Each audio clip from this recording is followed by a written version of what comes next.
What's going on, guys? What if King Cold was wished back in the Resurrection F arc?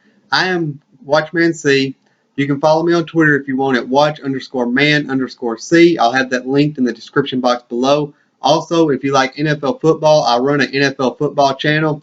That will also be linked in the description box below. About me is I work for thehiddenremote.com. I cover Dragon Ball, other anime, and also other TV shows. And if you want to check out some of my work on thehiddenremote.com, that will be linked in the description box below as well. So in the original storyline, Zorbat and Tagoma come back to Earth and and use Pilaf to find the Dragon Balls to wish Frieza back. Instead of Pilaf getting his wishes, this time as soon as Shenron is awakened, Zorbat and Tagoma kill Pilaf and his crew and make their wishes. Of course, the first wish is to bring Frieza back, and again he falls in little chunks from the sky as he did before. With our second wish, they use it to wish King Code back. And with their last and final wish, they bring back the Ginyu Force because the Ginyu Force was Frieza's top guys. That was who Frieza called in when he really, really needed a job done. So this time they bring back the Ginyu Force as well. So Frieza, King Code, Zorbat, Tagoma, and the Ginyu Force get back on Frieza's ship, and they go back to space as they did before. This time, Frieza has more training partners and stronger training partners. Zorbat tells Frieza about how Goku had defeated Majin Buu, and at this time, King Code wants no part of the revenge. King Code tells him that he doesn't want any part of it. He's not going to train with him. He wants to leave Goku alone. He wants to rule the rest of the universe and not even worry about Earth and Goku. But because Frieza has so many more training partners in the Ginyu Force and Tagoma, and also Shishomaru, I want to say Shishomaru and Inuyasha, but Shishomu, the Red Bull looking guy, trains with him as well. And I believe Shishomu is stronger than what Frieza is when Frieza is first resurrected because Shishomu, I keep wanting to say Shishomaru, but Shishomu is stronger than Frieza, or is stronger than Piccolo, who is on the level of Android 17, who is stronger than Frieza when he is Mecha Frieza. So I know that's kind of going back a little bit, but Shishomu is stronger than Frieza when he is first resurrected. Because Frieza has so many more training partners and they are stronger than what Tagoma was, this time Frieza achieves golden form within 2 months. After he receives golden form, King Code decides, hey, we could win this. We actually have a chance. So King Code decides to train with Frieza as well. With Frieza and the Ginyu Force helping, King Code achieves his golden form in the 2 months remaining. And in that 2 months remaining, Frieza masters his golden form and becomes true Golden Frieza. And this time, Shishomu becomes the leader of the Ginyu Force. And just to put it into a little bit of perspective, this time the Ginyu Force is as strong as Perfect Cell. Shishomu is as strong as pissed off Super Saiyan 2 Gohan when he defeated Cell. And Tagoma is about the same strength as the rest of the Ginyu Force. So they come back to Earth where they're confronted by Gohan, Piccolo, and the rest of the Z Fighters and Jaco. Majin Buu is still asleep as he was before. This time, Gohan senses that not only is Frieza different, but King Code is just as strong, or if not as strong as Frieza. The Ginyu Force are a real threat this time around, and the rest of the guys, Gohan realizes, and Piccolo and the rest of the Z Fighters realize that they can't mess around with these guys this time around. So as soon as Frieza sends out his underlings, his henchmen, Gohan and Piccolo waste no time in going Super Saiyan and taking these guys out as quickly as possible.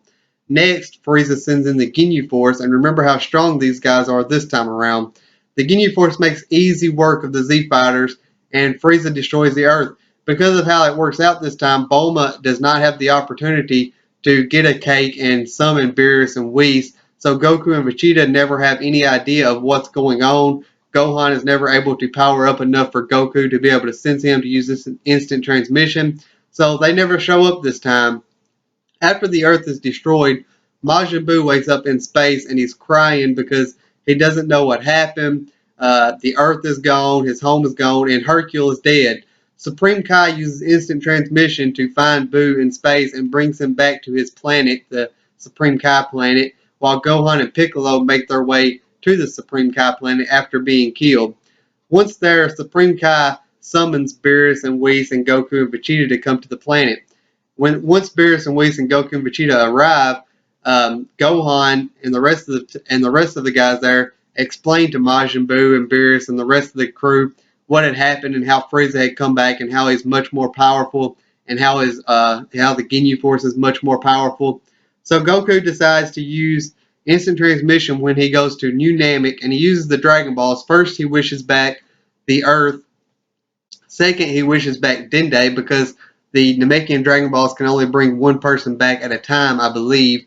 So he brings back Dende, which brings back the Earth's Dragon Balls, and then with his final wish, he brings Gohan back to life. And while Goku is doing this, Gohan is getting his latent potential unlocked again from the Elder Kai. Remember, this time it goes by much more quickly. Remember, he was able to unlock it with just the help of Piccolo in a very short period of time, so this doesn't take very long with the Elder Kai this time around. So Goku goes back to the Supreme Kai planet where he talks to Dende telepathically and tells him to gather the Earth's Dragon Balls to wish everyone else killed by Frieza back. After that's done, Goku, Vegeta, Gohan, and Majin Buu decide to find a abandoned planet, and they go there. Whis finds Frieza and tells Frieza where he can find Goku and Vegeta and the rest of the guys.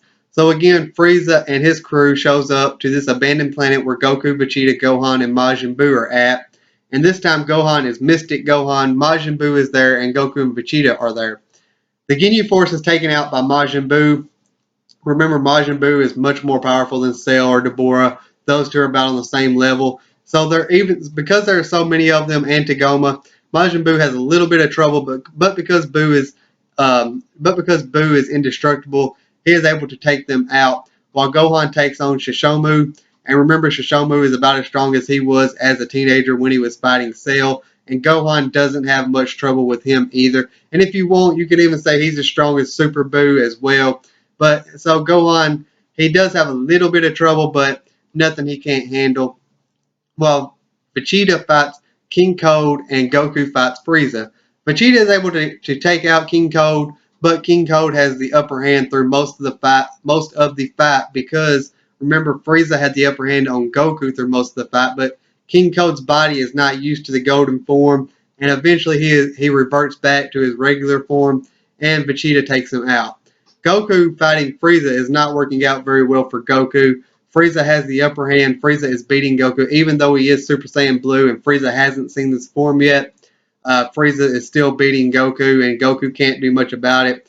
Majin Buu and Gohan step in to help Goku, while Vegeta would like to, but he's just too tired to do so. So with the help of Majin Buu and Gohan, Goku is barely able to beat Golden Frieza, and eventually he is defeated. The rest of the crew goes back to work, goes back to Earth. Gohan decides that he is he needs to be stronger just in case these situations happen again, and he decides he needs to start training regularly again. Majin Buu decides it's too dangerous for him to nap for months on end, so he decides that he will start sleeping like a regular person in short intervals for him all night long and be up during the day. That would be a short interval for him. So that's all for this story, guys. If you'd like for me to continue it, comment, let me know, and I'll continue into the Goku Black arc and how this would have been different. Drop me some likes if you like the video. Hit the subscribe button. This channel is going to be about anime, Dragon Ball, and the Arrowverse. So if you like one of any of those three things, hit the subscribe button. You'll love this channel. I really appreciate you guys watching, and I hope you all have a